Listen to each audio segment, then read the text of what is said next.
संयम प्रकाश नाम का यह ग्रंथ है। बड़ी सुंदर मार्मिक चर्चा यहाँ चल रही है। बहुत ही गंभीर सरल शब्दों में आचार्य देव यहाँ बात हमारे को बताते हैं।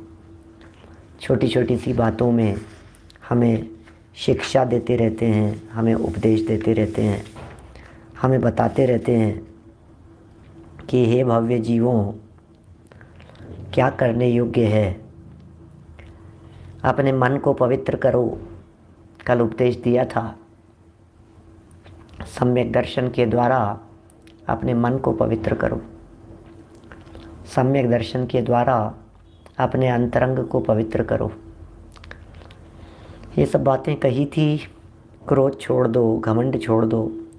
करूं क्या ये बताओ। मन को पवित्र करो। इंद्रियां, भाई, शरीर, धन, ये सब कुछ भी सुख की सामग्री नहीं है। इसलिए हे भव्य प्राणी, मैत्री भाव सब जीवों के प्रति रखना। गुणवानों को देखकर मन में हर्षित होना, हर्ष प्रकट करना। दुखी जीवों को देख कर के दया का भाव व्यक्त करना। ये सब बातें कही गई थी। आगे बढ़े, 330 पर आ जाइए। पेज नंबर 330, 330 पर ऊपर से 5वीं लाइन, यहाँ से शुरू करेंगे अपनी चर्चा को।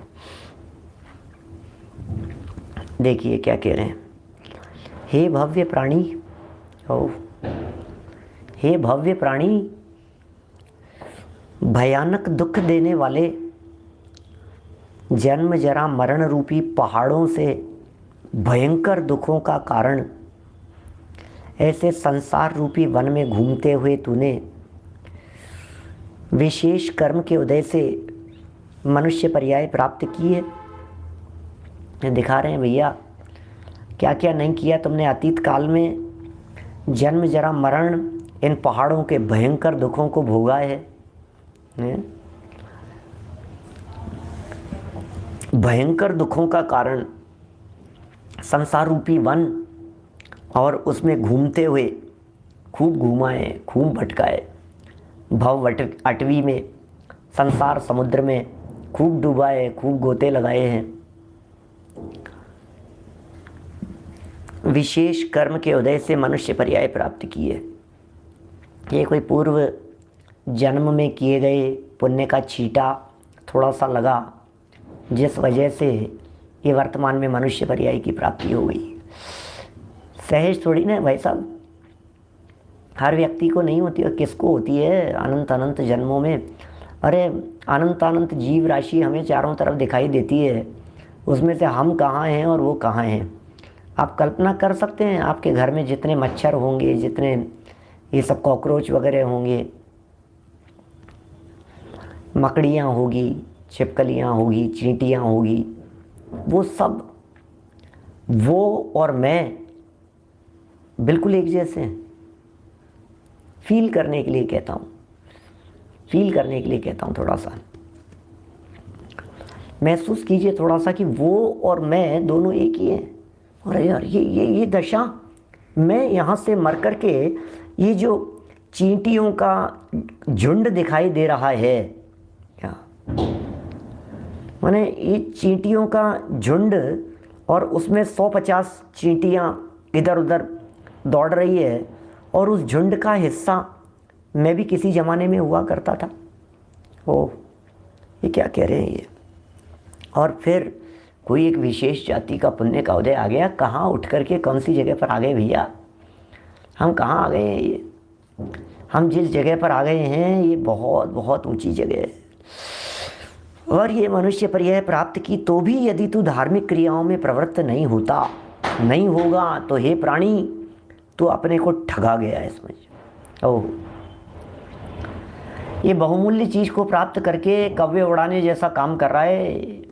कव्वे उड़ा रहा है नदी किनारे बैठ करके, पत्थर फेंक रहा है समुद्र के अंदर, एक एक रत्नों को पत्थर समझ करके फेंक रहा है। ये मनुष्य जीवन के बहुमूल्य रत्न ये इसी तरह से बर्बाद हो रहे हैं, हमें इसकी कीमत समझ में नहीं आ रही है, हमें क्या मिल गया है, ठगा गया है। ओ जैसे हिसाब लगाता है ना, मजदूर रखा, कर्मचारी रखा, जॉब पर कोई व्यक्ति रखा काम करने के लिए, सर्वेंट रखा, दिन भर काम नहीं करे, उसके पास में यदि कोई काम नहीं हो, वो बैठा रहे, तो हिसाब लगाता है फ्री के पैसे दे रहे हैं इसको क्या, 15,000 तनख्वाह है इसकी, 500 रुपये रोज़, 500 रुपये रोज़ दे रहे हैं इसको अपन, 25,000 तनख्वाह है, 30,000 तनख्वाह है, 1,000 रुपये रोज़ दे रहे हैं। कर क्या रहा है ये, दिन भर तो पड़ा रहता है, कोई भी तो काम नहीं है इसके पास में, ठगाए जा रहे हैं अपन। या काम तो लो उससे कम से कम, यही हम यहाँ कहना चाहते हैं भैया, ये मनुष्य पर्याय प्राप्त हुई है, कुछ काम तो लो इससे, खिला रहे हो पिला रहे हो इसको, खूब ऐशो आराम दे रहे हो, सुविधाएं दे रहे हो, एसी में बिठा रखा है, ठंड का समय है तो रजाई में बिठा रखा है। सोचना एक बार कहाँ कहाँ सुविधाएं दे रखी है इसको, खिलाना पिलाना नहलाना धुलाना सब कुछ, ये जितनी ढेर सारी सुविधाएं दे रखी है, सुविधाओं के एवज में इससे कुछ काम भी लेते हैं क्या, ठगाया जा रहा है, ठगाया जा रहा है भैया। कल ठगों की टोली की चर्चा की थी, आज कह रहे हैं खुद ही ठगाया जा रहा है। कोई ठग नहीं रहा है तेरे को, दुनिया में कोई दूसरा व्यक्ति तुझे बेवकूफ़ नहीं बना रहा है, तू खुद ही ठगाया जा रहा है भैया, ठगाया जा रहा है। सावधान नहीं है तो ठगाया जाएगा, ये लिख रहे हैं यहाँ पर। इसलिए अपने को ठगा गया समझ, अरे मैं तो ठगा गया, क्या मैं तो ठगा गया भैया, अरे मुझे तो बेवकूफ़ बना दिया। किसने बेवकूफ़ बना दिया, अरे मैं यहाँ सच्चा धर्म करने के लिए आया था, मैं यहाँ सच्चे सुख की प्राप्ति के लिए आकर के बैठा था, मुझे विषय वासनाओं ने ठग लिया, मुझे ये धन ने ठग लिया। क्या ये धन की प्रति आसक्ति, भोगों के प्रति आसक्ति, सुख दिख रहा है, दौड़े जा रहा है, तरस रहा है, तेरस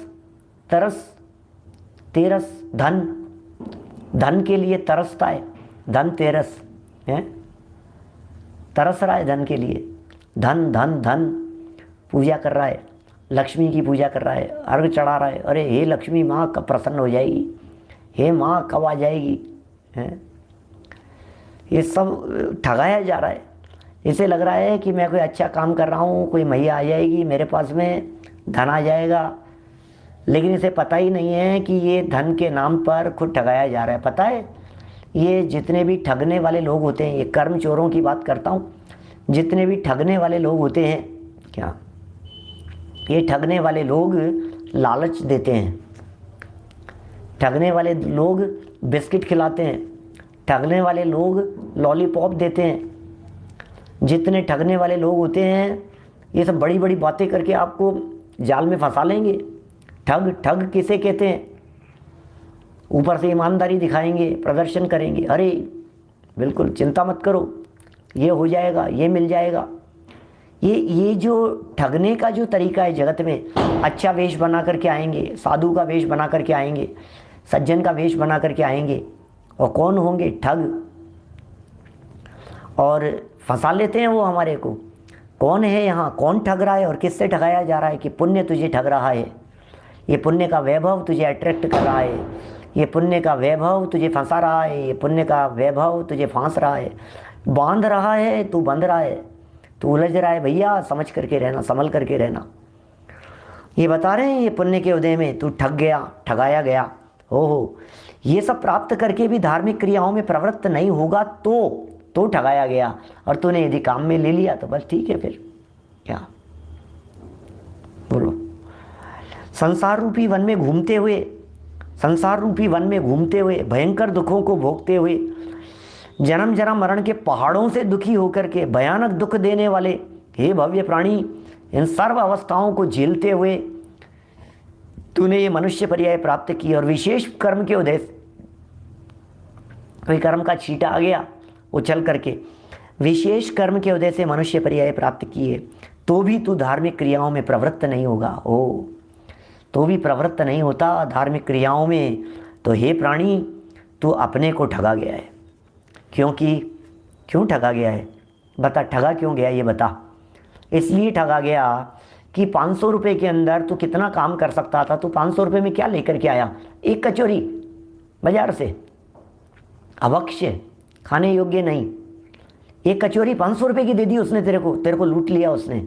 अरे 500 में तो 50 कचौरी आती क्या? तेरे को एक दे दी उसने, 5 ही दी सिर्फ उसने, 50 तो नहीं समझ लिए थे। तू ठगाया गया। जिससे बड़ा काम हो सकता हो उससे छोटा काम होवे तो कहते हैं ठगाया गया। बड़ी उपलब्धि हो सकती हो और छोटी सी ही होवे तो कहते हैं ठगाया गया। तुझे क्या मिल सकता था और तू क्या ले आया? ठगाया गया। 500 रुपये की साड़ी 5000 में खरीद करके लाए तो कहते हैं ठगाया गया। 5000 रुपये के अंदर सिर्फ इतनी हल्की साड़ी खरीद करके लेकर के आए, ठगाया गया। इतनी उत्कृष्ट पुण्य रूप अवस्था, इतना उत्तम कार्य जिसके माध्यम से किया जा सकता था और तूने किया क्या? ये काम नहीं किया। और ये क्या किया? तू ठगाया गया। ओ, व्रत में अटक गया, पूजा में अटक गया, दान देने में अटक गया, लौकिक आकांक्षाओं में अटक गया, भाई ये धन संपत्ति में अटक गया, भाई ये थोड़ा बहुत वैभव प्राप्त हुआ तो उसमें अटक गया। ये कह रहे हैं यहाँ पर, तुम सुने एक बार, वास्तविक सुख की प्राप्ति कब होगी? समझना एक बार क्या कह रहे हैं। वास्तविक सुख की प्राप्ति तभी होगी जब आत्मा को वीतराग विज्ञान निधि प्राप्त होगी। ओ क्या बात कह रहे हैं। जब तक न मिले मुझको ये निधि तब तक तो मैं ही ठगाया गया, खुद ही ठगाया गया। जब तक ये वीतराग विज्ञान रूपी निधि नहीं मिल गई, ठगाया जा रहा है, दिन रात ठगाया जा रहा है। वीतरागता की निधि मिली या नहीं? विज्ञानता की निधि मिली या नहीं? वेद विज्ञान रूपी संपदा प्राप्त हुई या नहीं? वेद विज्ञान की संपदा तो नहीं मिली। वीतरागता वाली निधि मिली या नहीं? कि नहीं मिली। वीतरागता की प्राप्ति तो नहीं हुई, आनंद की प्राप्ति तो नहीं हुई, ठगाया जा रहा है। वीतराग विज्ञानता की निधि प्राप्त होगी। जब तक प्राप्त नहीं होगी, जब तक प्राप्त नहीं होवे तब तक समझ लेना तो ठगाया जा रहा है। वास्तविक सुख की प्राप्ति वीतराग विज्ञानता के बिना नहीं होगी, असली सुख की प्राप्ति, और उसका मार्ग वैराग्य अवस्था है। भोगों को अमृत फल जाना, विषयों में निश दिन मस्त रहा, उनके संग्रह में हे प्रभुवर मैं व्यस्त त्रस्त अभ्यस्त रहा। ये कह रहे हैं वैराग्य अवस्था जब आएगी, जब उदासीनता होगी, बाहर में उदासीनता और अंदर में प्रसन्नता, बाकी सांसारिक चीज़ें क्षणिक है, कर्मोदय के अधीन है, मिश्रित है, आसक्ति के कारण होने से पाप बंद करने वाली है। दुनिया की सारी चीज़ें सब पाप बंद करने वाली है। दुनिया की जितनी वस्तुएं दिखाई देती है ये सब आसक्ति उत्पन्न करने वाली है। कर्म के उदयजन्य मिश्रित हैं, आधीन है, उदय से आधीन है, क्षणिक है, क्षणभंगुर है। संसार की सारी चीज़ें नाशवान है, कोई चीज़ नहीं बचने वाली है, कुछ नहीं बचेगी। क्या? जिसको तू अपना कहता है वे छोड़ तुझे चल देता है, जग में जिसको निज कहता मैं वे छोड़ मुझे चल देता है। मैं आकुल व्याकुल हो लेता। वस्तु तो जाने वाली है, पदार्थ तो जाना वाला है। बोलो, दिखा रहे हैं यहाँ पर क्या? वैराग्य की अवस्था। वैराग्य की अवस्था यही सच्चा मार्ग है। मार्ग तो वैराग्य अवस्था है। सच्चा मार्ग वीतराग विज्ञान प्राप्त करने का सच्चा मार्ग तो वैराग्य अवस्था है। बाकी सांसारिक चीज़ें, ये सब सांसारिक चीज़ें हैं, खाने पीने की और मौज मस्ती के, घूमने फिरने के साधन, ये सब सांसारिक चीज़ें हैं। सब क्षणिक है, कुछ भी स्थायी नहीं है, सब नाशवान है, नश्वर है, परमानेंट रहने वाली नहीं है, बदल जाने वाली है। आज नहीं तो कल छूट जाएगी, अब नहीं रहेंगी ये चीज़ें, ये रहती ही नहीं है। जिनके पीछे दौड़ रहा है वे चीज़ें टेम्परेरी है। टेम्परेरी चीज़ों के पीछे अपनी त्रिकाली वस्तु छिपी हुई है, उसका लक्ष्य नहीं करता है, खो गई है वो, इसके चक्कर में ओझल हो रही है। ये कह रहे हैं ये क्षणिक चीज़ें कर्मोदय के अधीन है, सब कर्मोदय के अधीन है। शरीर कर्मोदय के अधीन है, संयोग कर्मोदय के अधीन है, परिस्थितियाँ कर्मोदय के अधीन है, अनुकूलताएं प्रतिकूलताएं सब कुछ कर्मोदय के अधीन है, तेरे अधीन नहीं है। ये कहना चाह रहे हैं कर्मोदय के अधीन है, इट मीन्स मेरे अधीन नहीं है। जब मेरे अधीन नहीं है तो अधीन करने का प्रयत्न मत करना। क्या दिखा रहे हैं? हो प्रभु, क्या दिखा रहे हैं? देखो तो सही क्या बात लिख दी है। ये संयोग, ये पेन, क्या ये कर्म उदय के अधीन है? ये दिखा रहे हैं ये पेन कर्म के उदय के अधीन है, ये तेरे अधीन नहीं है। ये पत्नी पुत्र परिवार कर्म के उदय के अधीन है। ये संयोग कब तक बने रहेंगे, ये कर्म के उदय के अधीन है। ये तेरे अधीन नहीं है, तो इन्हें अपना बनाने की, तो इन्हें अधीन करने की चेष्टा करता है, तेरी कुचेष्टा है। इसका फल तुझे लगे बिना नहीं रहेगा, महा दुख पाएगा, ध्यान देना। ये सारी चीज़ें, एक एक चीज़ अपनी प्रिय वस्तु का नाम लेकर के देखिए, जैसे चाहते हो, जो प्रिय वस्तु हो, जो अच्छी लगती हो, क्या एक दिन बिक जाएगा, माटी के मोल जग में रह जाएंगे। क्या प्यारे तेरे बोल बिक जाएगा, माटी के मोल। क्या माटी के मोल, माटी का तो कोई मोल ही नहीं है, खत्म हो जाएगा, कोई नहीं पूछेगा। लिख रहे हैं ये कर्मोदय के अधीन है। सांसारिक चीज़ें क्षणिक भी है और कर्म के उदय के अधीन भी है। अरे कर्म के उदय के अधीन है इसीलिए तो क्षणिक है, क्योंकि उदय परमानेंट नहीं है। दुनिया में किसी का उदय परमानेंट नहीं रहता। उदय परमानेंट रहे तो फिर उदय में और स्वभाव में क्या फर्क होगा। स्वभाव परमानेंट है, उदय विभावजन्य है। क्या ये उदय परमानेंट नहीं है। उदय से दृष्टि हटाओ, जो उदय में प्राप्त हुए संयोग हैं छोड़ो, उनको दृष्टि देना बंद करो। जाने वाले हैं, ये परदेसी है, ये प्रीति मत लगाना इनसे, दुखी हो जाएगा। मिश्रित आसक्ति के कारण होने से, आसक्ति के कारण होने से पाप बंद करने वाली है। कहीं सुख नहीं है, जहाँ जहाँ लगता है ना, अब थोड़ा सा उन वस्तुओं को दिखा देते हैं आपको। कहाँ सुख दिखाई देता है, वो सारी वस्तुएं यहाँ गिनाई है, एक एक वस्तु को यहाँ पर गिनाया है। बहुत गजब का श्लोक दिया है, देखिए लिख रहे हैं, और भी कहा है। ये श्लोक यहाँ और बतला रहे हैं। शार्दुल विक्रीडित छंद है, बड़ी सुंदर धुन भी है इसकी। पहली लाइन में एक अक्षर की कुछ कमी दिख रही है, नृपा लावयम ऐसा लगना चाहिए, वह और आना चाहिए बीच में। पढ़ता हूँ, देखो सुनना। भोगे रोग भयम कुले च्युति भयम वित्ते नृपालावयम मौने दैन्य भयम बले रिपु भयम रूपे जराया भयम शास्त्रे वाद भयम गुणे खल भयम काये कृतान्ताद् भयम सर्वं वस्तु भयान्वितं भुवि नृणां वैराग्यमेवा भयम। वाओ, वैराग्यमेव अभयम। वैराग्य ही अभयम, वैराग्य में भय नहीं है, वैराग्य में भय नहीं है, बाकी सब में भय। शास्त्रे वाद भयम गुणे खल भयम काये कृतांत भयम। क्या मौने दैन्य भयम बले रिपु भयम रूपे जरा भयम। वाओ, क्या लिख रहे हैं। भोगे रोग भयम कुले च्युति भयम वित्ते नृपाल भयम। अरे राम, क्या लिख रहे हैं ये। क्या नृपाला भयम, क्या भय शब्द आना चाहिए यहाँ। कितने कितने भय है ये, अर्थ सुनो जरा। आपको क्या लगता है, इसमें शांति मिलेगी, इसमें सुख मिलेगा, इसमें सुख मिलेगा। अरे 10 चीज़ें बता दी यहाँ पर, जिसमें आपको सुख दिखाई देता है, और सबके हेतु दे दिए, सबके कारण दे दिए। जिनमें आपको लगता है कि इनमें सुख है, उन सबके कारण बतला रहे हैं कि इनमें सुख नहीं है, और आखिर क्यों नहीं है, आखिर इनमें सुख क्यों नहीं है, वो बता रहे हैं यहाँ पर। स्त्री आदि विषय भोगों में सुख नहीं है।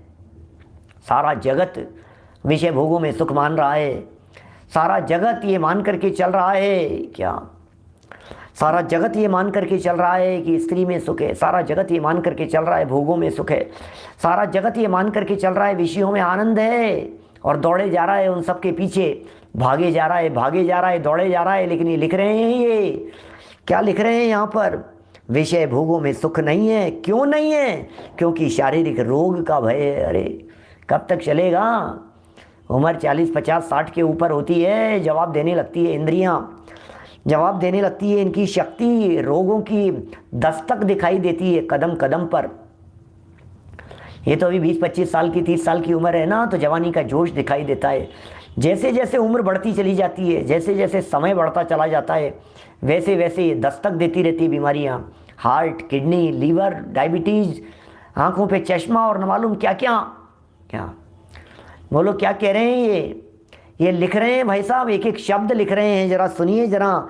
स्त्री विषय भोगों में सुख नहीं है। क्यों नहीं है सुख, जरा विचार तो करो, क्यों नहीं है? क्योंकि शारीरिक रोगों का भय, ये भय बना रहता है, ये डर बना रहता है। क्या देखिए, बड़े बड़े प्रतिष्ठित कुल की प्राप्ति में भी सुख नहीं है। ऐसे लगता है अरे मुझे तो प्रतिष्ठित कुल की प्राप्ति होगी। अरे भैया कितने बड़े कुल के हैं, कितने बड़े कुल के हैं। देखो भोगों में सुख मानता था, दूसरा व्यक्ति मिला, उसने क्या कहा कि भोग में तो नहीं है लेकिन प्रतिष्ठित कुल की प्राप्ति है। अरे तुम्हें पता है मेरा कुल कितना बड़ा है, तुम्हें पता है मैं कितने महान कुल में जन्म लिया हूँ, तुम्हें पता है मैं कौन सी फैमिली से बिलोंग करता हूँ। कि हाँ हमें मालूम है मारीची जी आप कौन सी फैमिली से बिलोंग करते हैं, आपकी फैमिली तो बहुत सॉलिड थी, स्ट्रांग थी, लेकिन तुम क्या हो ये तो बताओ।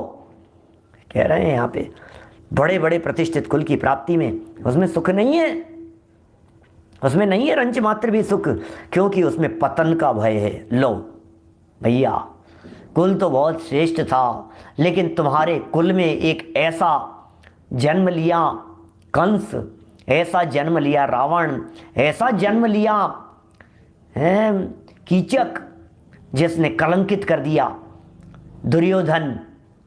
ऐसा ऐसा क्या समझ में आ रही है बात? उसने तुम्हारे कुल को कलंकित कर दिया। सुनो तो सही, कौन, किस कुल की बात कर रहे हो आप, किस बड़प्पन की बात कर रहे हो? पता नहीं अपनी बच्चियों का क्या होगा, पता नहीं अपने बच्चे क्या करेंगे, पता नहीं बच्चे पोते क्या करेंगे, कहाँ विवाह शादी करेंगे, क्या करके आएंगे, कहाँ कौन से कांड करके आएंगे, हमें कुछ पता नहीं है, कुछ नहीं मालूम है। बड़ा गर्व करता है दुनिया के हर माता पिता, ये सोचते हैं मेरा बच्चा तो गलत कर ही नहीं सकता है, बस कभी नहीं करेगा, ये तो कभी गलत नहीं करेगा, कभी गलत नहीं करेगा। क्या पता कौन क्या करेगा, हमें कुछ नहीं पता है। ये कुल की चर्चा कर रहे हैं, ये कौन से कुल की बात कर रहे हो आप? बड़े बड़े प्रतिष्ठित कुल की प्राप्ति में भी सुख नहीं है, डर बना रहता है, घबराहट बनी रहती है, पता नहीं क्या होगा, पता नहीं क्या होगा। क्या है पब देखो क्या होते हैं ये, क्या बार बार होते हैं क्या? पबजी चलता था एक बड़ा, बीच में चल रहा था, काफ़ी आ रहा था, न्यूज़पेपर की खबरें बनी हुई थी, पबजी खेलते हैं। ये पब अलग होते हैं, कहाँ जाए? शराब देखो आप, शराब सिगरेट सिनेमा सब लोग भरे पड़े हैं वहाँ।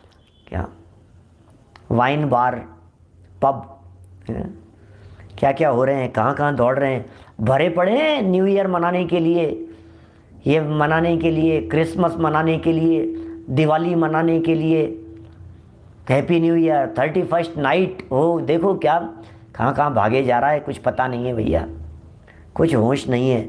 प्रतिष्ठित कुल की प्राप्ति और अप्रतिष्ठित काम यदि अप्रतिष्ठित है तो कौन से प्रतिष्ठित कुल की बात करें? व्यक्ति कुल से प्रतिष्ठित नहीं होता,